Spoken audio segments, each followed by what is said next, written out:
الله أكبر ولا مجاهدة ولا পাকিস্তান উপসুর ولا দক্ষিণ এশিয়ার দুই প্রতিবেশী দেশ পাকিস্তান ও আফগানিস্তানের সীমান্তের সংঘাত অব্যাহত। শনিবার রাতভর দুই দেশের সীমান্তে ব্যাপক গোলাগুলি হয়। রোববার ভোরে কাবুল ও কান্দাহারের বিভিন্ন জেলায় বিস্ফোরণের শব্দ শোনা গেছে।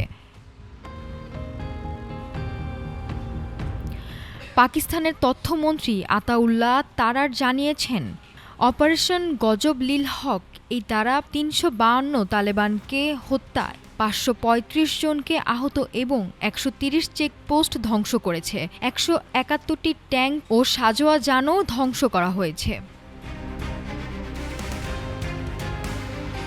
পাকিস্তান কেন্দ্রীয় মন্ত্রী ডক্টর তারিক ফজল জানিয়েছেন, অভিযান বন্ধ হয়নি, কেবল নিরাপত্তা ও কৌশলগত কারণে ড্রোন ভিডিও প্রকাশ সাময়িকভাবে বন্ধ করা হয়েছে। আফগান তালেবান দাবি করেছে, কাবুলে বিস্ফোরণ ও গোলাগুলির পর তারা একটি পাকিস্তান যুদ্ধবিমান ভূপাতিত করেছে। পাকিস্তান এখনও এটি অস্বীকার করেনি।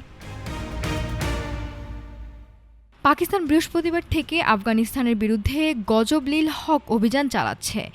আফগানিস্তান তালেবান ও বিভিন্ন স্থানে হামলা দাবি করছে।